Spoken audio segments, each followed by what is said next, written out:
ఏదైతే ఒంగోలు జిల్లా విస్తృత సమావేశానికి అందరూ నియోజకవర్గ ఇన్ఛార్జీలు, సెక్రటరీలు, జాయింట్ సెక్రటరీలు, మండలి ఇన్ఛార్జీలు అందరూ కూడా రావటం జరిగింది. ఏదైతే అధ్యక్షుల వారు ఆదేశం ఇచ్చారో దాన్ని తూచా తప్పకుండా ఒంగోలు జిల్లా ప్రెసిడెంట్ శివప్రసాద్ గారు, అలాగే బ్రహ్మానంద రెడ్డి గారు, ఇన్ఛార్జీలు అందరూ కూడా ప్రతి విషయంలోనూ బాధ్యతగా చేస్తున్న దానికి నిదర్శనం మొన్న ఏదైతే మెడికల్ కాలేజీల విషయంలో రాష్ట్ర వ్యాప్తంగా మరి ఒంగోలు జిల్లా ఫస్ట్ రావటం చాలా ఆనందంగా ఉందని చెప్పి సందర్భంగా తెలియజేస్తున్నాను. ప్రతి విషయంలోనూ కూడా ఇచ్చిన దాన్ని బాధ్యతగా నెరవేర్చే కార్యక్రమం చేస్తున్న కార్యకర్తల నాయకులందరికీ కూడా ప్రత్యేక అభినందనలు తెలియజేస్తున్నాను. అదేవిధంగా అధ్యక్షుల వారు ఆదేశించినట్టుగా ఈ కమిటీల విషయంలో కూడా ముందున్నారని, ఈ కమిటీలన్నీ కూడా వచ్చే నెల 18th వరకు కంప్లీట్ చేయవలసి ఉన్నా ముందుగానే కంప్లీట్ చేసే ఇదిలో అందరూ కూడా సన్నద్ధమై ఉన్నారని చెప్పి ఈ సందర్భంగా తెలియజేస్తున్నాను. ఇప్పటికే నియోజకవర్గాల్లో అందరు ఇన్ఛార్జీలు కూడా పర్ఫెక్ట్గా పనిచేసి నియోజకవర్గాల్ని మరి ప్రజలకి, కార్యకర్తల నాయకులకి అందరికీ కూడా అందుబాటులో ఉంటే అన్ని కార్యక్రమాలని కూడా చేసుకొస్తున్నందుకు వాళ్ళని ప్రత్యేకంగా అభినందిస్తున్నాను.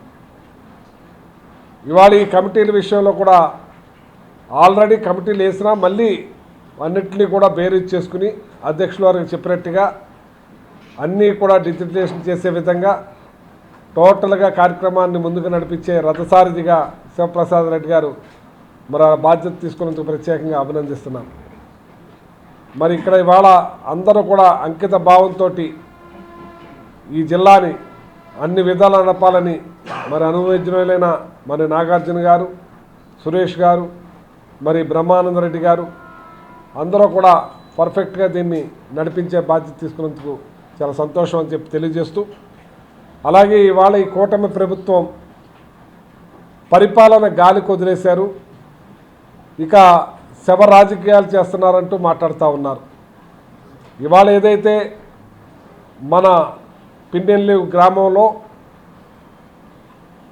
పల్నాడు జిల్లాలో మరి దారుణంగా హత్య చేసి దాన్ని శవ రాజకీయాలంటూ మాట్లాడుతున్నారు. మీరు ఏదైతే మీ అధ్యక్షుడు చంద్రబాబు నాయుడు గతంలో మరి వాళ్ళ కొట్టు చచ్చిపోయిన మర్డర్ కేసులో ఆయన వెళ్ళి మరి పాడి మొయ్యలేదా, అది మీ శివరాజకీయం కాదా అని అడుగుతున్నాను. ఇవాళ మా నాయకులు ఎవరు పెద్దవాళ్ళు రాలేదే, ఆ జిల్లా నాయకులే వెళ్ళి దాన్ని తప్పుగా చూపించే కార్యక్రమం చేస్తున్నారు. దుర్మార్గంగా చేసిన హత్యని ఎత్తు చూపించే కార్యక్రమం చేస్తే దాన్ని సత్యప్రసాద్ మరి ఆయన మరి ఇలా మాట్లాడతాం చాలా భావ్యమని చెప్పి అడుగుతున్నాను. ఆయన కూడా డ్యాన్సులు చేస్తున్నారు డయాస్ మీద. ఇవాళ ఈ పరిపాలన టోటల్గా గాలికి వదిలేశారు. అసలు ఆ పరిపాలన ఉందో లేదో తెలియదు. వాళ్ళు చేస్తానన్న పథకాలన్నీ కూడా ఎత్తిపడేశారు. వాళ్ళు సూపర్ సిక్స్ అని ఎలక్షన్ ముందు దుమారం లేపి అన్ని అబద్ధాలు మాట్లాడారు. ఇవాళ సంపద సృష్టిస్తానని చెప్పి మరి అప్పు రకంగా సంపద సృష్టిస్తానన్నాడు. 3 లక్షల కోట్లు 18 నెలల్లోనే అప్పులు చేశాడు ఈయన చంద్రబాబు నాయుడు గారు. ఈ 18 లక్షల కోట్ల రూపాయలు ఏం చేశారా అంటే అది కూడా అర్థం కాని పరిస్థితి. జగన్మోహన్ రెడ్డి గారు ఇచ్చే పథకాలు ఇస్తూ మళ్ళీ సూపర్ 6 ఇస్తారేమో అని చెప్పి ప్రజలు ఆశపడ్డారు. ప్రజలు ఆశపడతారు కదా, కానీ అది గాలికిపోయి ఇది గాలికిపోయి అన్నీ పీపీపీ. 18 ఏళ్ల నిండిన అమ్మాయికి 1500 రూపాయలు నెలకిస్తానని చెప్పి అది పీపీపీలో పెట్టానన్నారు. నేను అడుగుతున్న చంద్రబాబు నాయుడు గారిని, ఆ కూటమి ప్రభుత్వాన్ని, పీపీపీ ద్వారా మీరు పీపీపీలో పెట్టామని చెప్పి దగ్గర 8 మాసాలు అవుతుంది. ఏ ఒక్క 15 ఏళ్ల మహిళకి మీరు పీపీపీ ద్వారా ఏమి చేశారు, ఏమి ఇచ్చారని చెప్పి నేను సూటిగా ప్రశ్నిస్తున్నా. ఈ కూటమి ప్రభుత్వాన్ని, ఈ ముఖ్యమంత్రి గారిని, ఈ మనుషులందరినీ కూడా నేను అడుగుతున్నా. దానికి సమాధానం చెప్పాలి మీరు. మేము 18 ఏళ్ళ నిండిన అమ్మాయికి 1500 చెప్పరు ఈ పీపీ ద్వారా ఈ రకంగా ఇచ్చామని చెప్పండి. అలాగే ఏదైతే 3000 ఉద్యోగాలు ఇస్తాం, ఉద్యోగం లేకపోతే 3000 రూపాయలు భృతి ఇస్తా అన్నాం, దాన్ని కూడా పీపీపీలో పెట్టామన్నారు. మీరు ఎంతమంది యువతకి పీపీపీ ద్వారా ఇచ్చారో దాన్ని కూడా చంద్రబాబు నాయుడు గారు, కూటమి ప్రభుత్వం, ఈ మంత్రులందరూ కూడా దానికి సమాధానం చెప్పాలని చెప్పి ఈ సందర్భంగా అడుగుతున్నాను. మీరు పూర్తిగా దోచుకో పంచుకోనే దాని మీద నిద్రపోయి ఉన్నారు.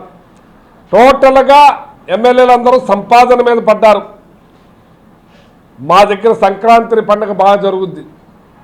ఎప్పుడు సంక్రాంతి జరిగినా కోడి పందాలు 3 రోజులు వేసుకుంటారు.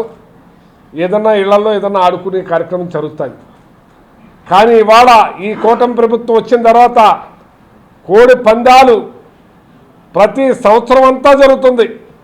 పేరుకే ఈ పండుగ రోజున జరుగుతున్నాయి కొంత. అలాగే ఏదో 3 ముక్కలాటంట, బయట లోపల అంట, ఫలానా టైం నుంచి ఫలానా టైం దాకా జరుగుతుందని చెప్పి వాట్సాప్ గ్రూపుల్లో పెట్టి పిలిపించి ఆడించే పరిస్థితికి వచ్చారంటే అసలు ప్రభుత్వం ఉందా అని అడుగుతున్నాను. అసలు పోలీస్ వ్యవస్థ పనిచేస్తుందా అని అడుగుతున్నాను నేను. పోలీస్ వ్యవస్థ ఇలాంటి మర్డర్లకి, ఇలాంటి కొట్టడానికి వెళ్తానికి కంట్రోల్ చేయలేరు, కానీ ఇవి ఆడిస్తానికి మాత్రం మీరు దగ్గరుండి ముందున్నారు. ఇవాళ మిమ్మల్ని అడుగుతూ ఉన్నాను నేను. ఇవాళ పేకాట్లే కాదు, కోడి పందాలే కాదు, కొత్త సంస్కృతి తీసుకొచ్చారు. మీ ప్రకాశం జిల్లాలో ఏదో డయాస్ మీద రికార్డ్ డాన్సులు చేపిస్తారు, మీకు అలవాటు అది.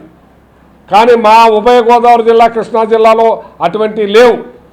ఏదైతే మగవాళ్ళు వేసే డ్యాన్స్ కూడా మాకు అక్కడ అయినవరు, గొడవలు అవుతాయని. అటువంటిది వాళ్ళ కోడి పందాల్లో డైరెక్ట్గా మరి డ్యాన్సులు చేపిస్తున్నారంటే భోగం మేళాలు అంటారు మా దగ్గర. ఆ మేళాలు నడిపిస్తూ మరి మంత్రులు కూడా వాళ్ళతో డ్యాన్స్ చేసే కార్యక్రమం చేస్తున్నారంటే అసలు ప్రభుత్వం ఉందా అని నేను అడుగుతున్నాను. చంద్రబాబు నాయుడు గారి పరిపాలనే అని అడుగుతున్నాను నేను. ఈ రకంగానే మీరు పరిపాలించేదని అడుగుతున్నాను. అసహించుకుంటున్నారు, కాండ్రి చుమ్మొస్తూ ఉన్నారు, సిగ్గుపడతా ఉన్నారు. ఒకడంటాడు జాకెట్ తిప్పేయమంటారు. ఏంటి సంస్కృతి? మహిళలంటే అంత లోకువా? మహిళలంటే అంత చిన్న చూపా ఈ కూటమి ప్రభుత్వానికి? మహిళల పట్ల మీరు ఆ రకమైన ప్రవర్తిస్తారా? దాన్ని ఖండించేవాడు ఎవడన్నా ఉన్నాడా లేడా? మేమే ఖండిస్తున్నాం. దాన్ని కూడా తప్పుపట్టే కార్యక్రమం చేస్తున్నారు. ఇవాళ మీరు మర్డర్లు చేస్తారు, పేకాట్లాడిస్తారు, క్లబ్బులు నడిపిస్తారు, 3 ముక్కలాట అంటారు. పాపం ఆ శ్రీలంక వాళ్ళు ఎదురు చూస్తూ ఉన్నారు. ఆంధ్రప్రదేశ్ నుంచి ఇంతకుముందు విమానాలు వేసుకొచ్చి మా దగ్గర క్యాషినో ఆడేవారు. ఇవాళ టోటల్గా అక్కడే క్యాషినోలు మొదలైపోయినాయి, పేకాట్లో మొదలైపోయినాయి, అన్నీ మొదలైపోయినాయి. అక్కడే ఉన్నారు. ఆ గోవా వాళ్ళు ఎదురు చూస్తున్నారు. ఏదో కొద్దిమంది గోవా వెళ్ళి ఆడుకుని వచ్చేవారు. ఇక్కడ టోటల్గా పనులు మానేసి, ఇంటికి వెళ్తాం మానేసి, ఈ పేకాట్ల మీద పడి ఆడిచ్చే కార్యక్రమం జోద ఆంధ్రప్రదేశ్గా మారింది. పేకాట క్లబ్బులకి నిలయంగా ఆంధ్రప్రదేశ్ మారింది. ఇప్పుడైనా సిగ్గుపడండి, సిగ్గు తెచ్చుకోండి. వీటిని కంట్రోల్ చేసే కార్యక్రమం చేయకపోతే అసహించుకుంటారని చెప్పి అడుగుతా ఉన్నాను మిమ్మల్ని. ఇవాళ ఏం మాట్లాడుతున్నారో తెలియదు. ఏదైతే నిరుసు పారసారథి గారి కాన్స్టెన్సీలో కూడా ఏకంగా క్లబ్ను తలపించిన విధంగా పెద్ద ఆటలు జరిగి పట్టుకుంటే దాన్ని కూడా నీరుగారు చేసే కార్యక్రమం చేశారు కేసుని. ఇక మీరు ఏం చేద్దామనుకుంటున్నారు? ఈ రాష్ట్రాన్ని అప్పులమయం చేస్తున్నారు. పేదవాళ్ళని గొప్పవాళ్ళని చేస్తారన్న సర్వ సంగతి.